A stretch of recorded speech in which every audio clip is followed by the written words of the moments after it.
Day 2 আমাদের room থেকে just সামনের ভিউটা দেখো। সকাল সকাল এরকম একটা ভিউ দেখলে কিন্তু জাস্ট মনটাই খুশি হয়ে যায়। এরপর একটু রাস্তায় গিয়েছিলাম কাঞ্চনজঙ্ঘা দেখতে। আর এখানে দুটো জ্যাকেট পরেও আমি ঠান্ডায় কাঁপছিলাম, এত ঠান্ডা ছিল। তারপর আমরা রেডি হয়ে চলে গেলাম ব্রেকফাস্ট করতে। এখানে অনেক কিছু আইটেম ছিল, পরোটা ছিল, ব্রেড ছিল।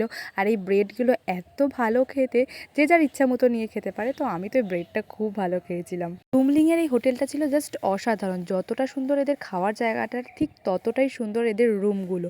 আর এত ভালো ব্যবস্থা সব কিছুতে, না দেখলে বিশ্বাস হবে না। রেডি হয়ে ছবি তোলার সময় দুই বোনের মধ্যে আবার একটু গন্ডগোল হয়ে যায়। আর তারপর আমরা বেরিয়ে পড়ি আমাদের নেক্সট ডেস্টিনেশনের উদ্দেশ্যে। মাঝখানে একটা চেকিং পয়েন্টে আমরা দাঁড়িয়ে সবাই মিলে একটুখানি চা খেয়েছিলাম, কারণ এই ঠান্ডায় চা একদম মাস্ট। এরপরের যে রাস্তাটা ছিল সেগুলো ছিল খুবই ঢালু। আর আমার এই ছোট্ট ভিডিওগুলি তোমাদের যদি একটু ভালো লেগে থাকলে আমার চ্যানেলটা সাবস্ক্রাইব করতে কিন্তু ভুলো না। আর এরপর আমরা পৌঁছালাম কালপুকুরিতে, যেটা ছিল নেপালের একটা ছোট্ট গ্রাম। এত সুন্দর জায়গাটা, জাস্ট ওয়াও। আর এত পরিষ্কার সব জায়গা, না দেখলে বিশ্বাস হবে না।